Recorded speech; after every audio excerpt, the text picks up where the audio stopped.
शुक्लां ब्रह्मविचारसारपरमामाद्यां जगद्व्यापिनीं वीणापुस्तकधारिणीमभयदां जाड्यान्धकारापगां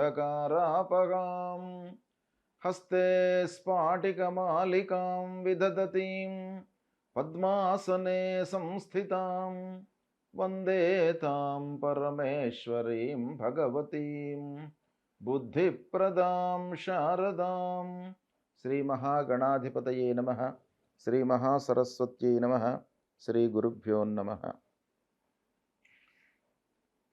ఆంగ్ల నూతన సంవత్సరం 2025వ సంవత్సరానికి స్వాగతం. ఈ 2025వ సంవత్సరంలో మీరందరూ కూడాను సుఖ సంతోషాలతో ఉండాలని ఆ భగవంతుడిని ప్రార్థిస్తున్నాను. అన్ని విధాలుగా శుభం జరగాలి అని చెప్పేసి మీ అందరినీ కూడాను ఆశీర్వదిస్తున్నాను.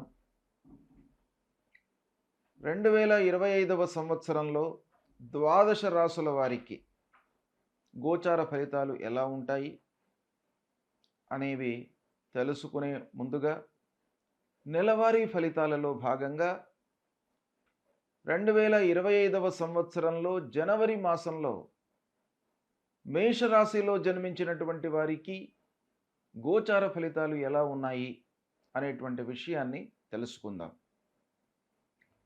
ఈ మాసంలో ఈ జనవరి మాసంలో గ్రహస్థితి ఎలా ఉంది, ఈ గ్రహస్థితి మూలకంగా మేషరాశిలో జన్మించినటువంటి వారికి ఎలాంటి ఫలితాలు ఉండబోతున్నాయో తెలుసుకుందాం.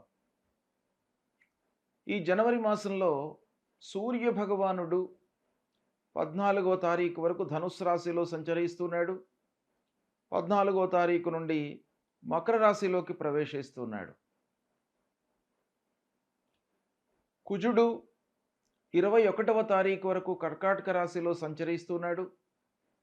21వ తారీఖు నుండి వక్రించి మళ్ళీ మిథున రాశిలోకి ప్రవేశిస్తున్నాడు. బుధుడు జనవరి 4వ తారీఖు వరకు వృశ్చిక రాశిలో సంచరిస్తున్నాడు. తదనంతరం ధనుస్సు రాశిలో ప్రవేశించి 24వ తారీఖు వరకు ధనుస్సు రాశిలో ఉంటున్నాడు. 24 నుండి మళ్ళీ మకర రాశిలోకి ప్రవేశిస్తున్నాడు. మాసాంతం కూడాను మకర రాశిలో ఉంటున్నాడు. ఇక గురు భగవానుడు ఈ జనవరి మొత్తం కూడాను వక్రించి వృషభ రాశిలో సంచరిస్తున్నాడు. శుక్రుడు 28వ తారీఖు వరకు మకర రాశిలో సంచరిస్తున్నాడు. తదనంతరం కుంభరాశిలోకి ప్రవేశిస్తున్నాడు. శనీశ్వరుడు నెల మొత్తం కూడాను కుంభరాశిలో సంచరిస్తున్నాడు. రాహు మీనరాశిలో సంచరిస్తున్నాడు. కేతువు కన్యా రాశిలో సంచరిస్తున్నాడు. ఈ విధంగా ఈ ప్రధానమైనటువంటి గ్రహాల యొక్క సంచారము ఉంది.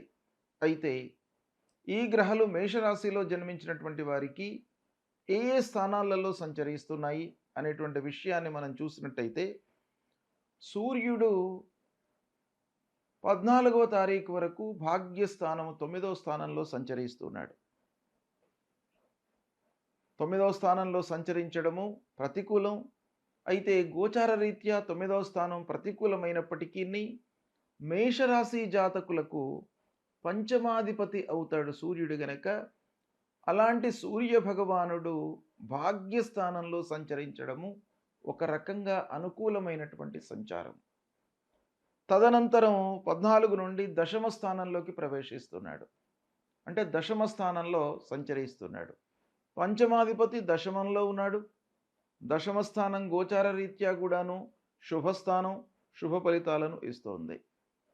ఈ విధంగా సూర్య భగవానుడు మేషరాశి వారికి జనవరి మాసంలో అనుకూలంగానే ఉన్నాడు. ఇక కుజుడు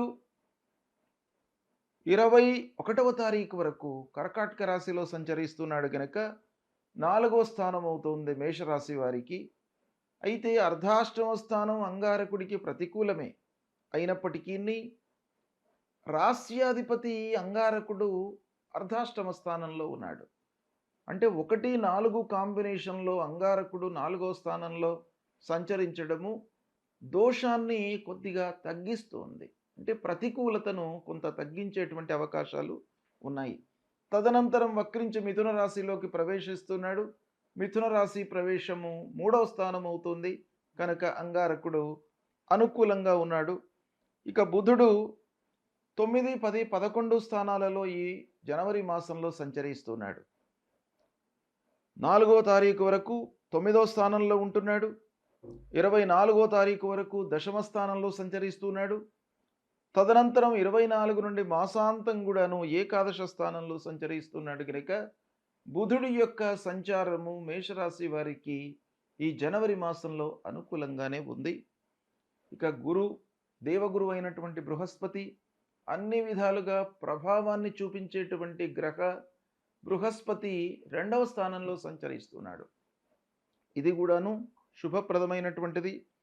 శుక్రుడు ప్రారంభంలో అంటే 28వ తారీఖు వరకు మకర రాశి దశమ స్థానంలో సంచరిస్తున్నాడు, ప్రతికూలంగా ఉన్నాడు. తదనంతరం ఏకాదశ స్థానంలోకి ప్రవేశిస్తున్నాడు. అయితే ఈ దశమ స్థానంలో సంచరిస్తున్నటువంటి శుక్రుడు మేషరాశి వారికి ద్వితీయ సప్తమాధిపతి అవుతున్నాడు. దశమ స్థానంలో సంచరిస్తున్నాడు, మిత్రక్షేత్రంలో సంచరిస్తున్నాడు శుక్రుడు. కనుక ఈ ప్రతికూల గోచారం అనేటువంటిది కొంత తగ్గే అవకాశం ఉంది. తదనంతరం ఏకాదశంలోకి ప్రవేశిస్తున్నాడు. ఇక శని భగవానుడు మేషరాశి వారికి ఏకాదశ స్థానంలో సంచరిస్తున్నాడు, శుభప్రదం. రాహు ద్వాదశ స్థానంలో సంచరిస్తున్నాడు, ప్రతికూలంగా ఉన్నాడు. కేతువు 6వ స్థానంలో సంచరిస్తున్నాడు, అనుకూలంగా ఉన్నాడు. ఈ విధంగా గ్రహస్థితి ఉంది. ఓవరాల్గా మనము ఈ గ్రహస్థితిని చూసినట్టయితే మేషరాశి వారికి ఈ జనవరి మాసము 2025వ సంవత్సరము జనవరి మాసము చాలా అనుకూలంగా ఉంటుంది. ఉత్తమమైనటువంటి ఫలితాలు మీకు అందుతాయి. వాటిని సద్వినియోగపరుచుకున్నట్టయితే అద్భుతాలు మీకు అందే అవకాశాలు ఉన్నాయి. మీరు కూడాను స్వయంగా అద్భుతాలను సృష్టించేటువంటి అవకాశాలు ఉన్నాయి.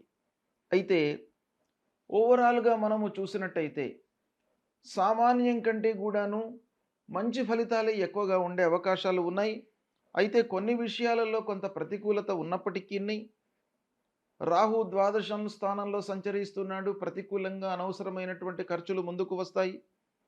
అయినప్పటికీ కొన్ని పనులలో ప్రతికూలత ఉన్నా కూడాను చాలా విషయాలలో మీకు అనుకూలతనే కనబడుతుంది.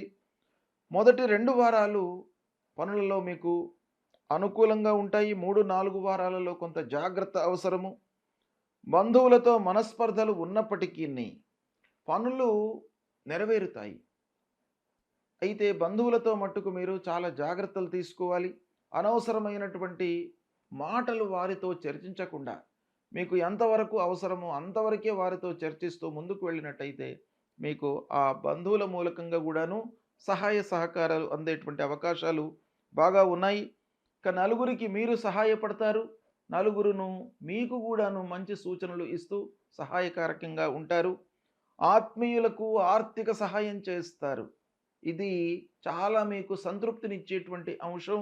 మీకు చిన్ననాటి మిత్రులకు, ఆప్తులకు, బంధువులకు అందరికీ కూడాను ఆర్థిక సహాయము చేయాలి అనేటువంటి ఒక తపన మీ లోపల ఈ మాసంలో కనబడుతుంది. చేసేటువంటి వృత్తి లోపల మీరు సంతృప్తిగా ఉంటారు.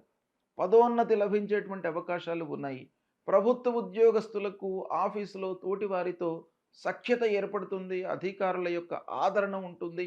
మీ పనితనానికి గుర్తింపు లభిస్తుంది. ఇక ఇంటి వాతావరణము కొంత మిశ్రమంగా ఉన్నప్పటికీ ఆలోచించి మీరు చర్చించినట్టయితే ప్రశాంతమైనటువంటి వాతావరణం ఇంటి లోపల కూడాను ఉండేటువంటి అవకాశాలు ఉన్నాయి. ముఖ్యంగా వాహనముల విషయంలో, ఆస్తుల విషయంలో కొంత జాగ్రత్తలు తీసుకోండి. వాహనాలు కొనే ముందు కానివ్వండి, ఆస్తులు భూములు కొనేటువంటి సమయం లోపల లిటిగేషన్స్లోకి వెళ్ళేటువంటి అవకాశాలు ఉన్నాయి. కాబట్టి కొంత జాగ్రత్తగా మీరు నిర్ణయాలు తీసుకుంటే అది కూడాను మీకు సుఖమయంగా ఉంటుంది. ఇక స్థిర చరాస్తుల విషయంలో మీకు ఆదాయము కలిసి వస్తుంది. ఆదాయము రాబడి ప్రారంభమవుతుంది. వృత్తిరీత్యా ఆదాయం మీకు స్థిరంగా ఉంటుంది. ఇక విద్యార్థుల విషయం ఆలోచించినట్టయితే ఈ జనవరి మాసంలో విద్యార్థులకు చాలా కలిసి వస్తుంది. విద్యార్థులు ఉన్నత విద్యకై వెళ్ళేటువంటి అవకాశాలు ఉన్నాయి. ఉన్నత విద్యకై మీకు ఆర్థికమైనటువంటి సహాయము, ఆర్థికమైనటువంటి సపోర్ట్ మీకు బాగా లభిస్తుంది. ఇది చాలా తృప్తినిచ్చేటువంటి అంశం. విదేశీ ప్రయాణాలు కూడాను మీకు బాగా కలిసి వస్తాయి. ఇక వివాహాది శుభకార్య ప్రయత్నాలలో ఉన్నటువంటి వారికి ఈ జనవరి మాసం బాగా కలిసి వస్తుంది. వివాహము నిశ్చయమవుతుంది. పెళ్ళిళ్ళు అయినటువంటి వాళ్ళు సంతానం కొరకై ఎదురు చూస్తున్నటువంటి వాళ్ళకు కూడాను ఈ మాసము శుభవార్త మీరు వింటారు. సంతాన ప్రాప్తి ఈ మాసంలో మీకు కనబడుతుంది. ఓవరాల్గా మనం చూసినట్టయితే ఈ జనవరి మాసము మేషరాశి జాతకులకు బాగా కలిసి వస్తుంది. ఈ మేషరాశిలో పుట్టినటువంటి వాళ్లకు ముఖ్యంగా ఈ 14వ తారీఖున సూర్య భగవానుడు మకర రాశిలోకి ప్రవేశిస్తున్నాడు. అక్కడి నుండి ఉత్తరాయణం ప్రారంభమవుతుంది. ఉత్తరాయణంలో సూర్య భగవానుడి యొక్క తీవ్రత ఎక్కువగా ఉంటుంది. ఆ సూర్యుడి యొక్క ప్రభావం కూడాను ఆ రాశిలో జన్మించినటువంటి వారికి ఎక్కువగా ఉంటుంది. కాబట్టి సూర్యనారాయణుడి విషయమై మీరు ప్రతిరోజు కూడాను సూర్య నమస్కారాలు చేయడము, ఆదిత్య హృదయ పారాయణం చేసుకోవడము, ఇవి చేసుకున్నట్టయితే మీకు ఉత్తరాయణం లోపల ఈ మేషరాశి జాతకులకు బాగా కలిసి వస్తుంది. అయితే ఈ మేషరాశి వారికి ఈ మాసంలో ఏ గ్రహాలు బాగా లేవు అనంటే ముఖ్యంగా అంగారకుడు అర్ధాష్టమంలో ఉన్నాడు, రాహు ద్వాదశంలో ఉన్నాడు. ఈ రెండు గ్రహాలను మీరు దృష్టిలో పెట్టుకున్నట్టయితే అంగారకుణ్ణి మీరు ప్రీతి చేసుకోవడానికై ధరణీ గర్భ సంభూతం విద్యుత్ కాంచన సన్నిభం కుమారం శక్తిహస్తంచ మంగళం ప్రణమామ్యహం అనేటువంటి మూలమంత్రాన్ని ప్రతినిత్యం కూడాను మీరు పారాయణం చేసుకోండి. సుబ్రహ్మణ్య స్వామి దేవాలయానికి వెళ్ళండి, సుబ్రహ్మణ్య స్వామిని కొలవండి. మీకు బాగా కలిసి వస్తుంది. ఆ అంగారకుడి యొక్క అనుగ్రహము, సుబ్రహ్మణ్య స్వామి యొక్క చేయూత మూలకంగా మీకు ధైర్య సాహసాలను కల్పిస్తాడు. పనుల లోపల ఒక విజ్ఞతతో మీకు ముందుకు వెళ్ళేటువంటి మనస్తత్వాన్ని క్రియేట్ చేస్తాడు. అమ్మవారి దేవాలయానికి వెళ్ళి అమ్మవారిని కొలవండి.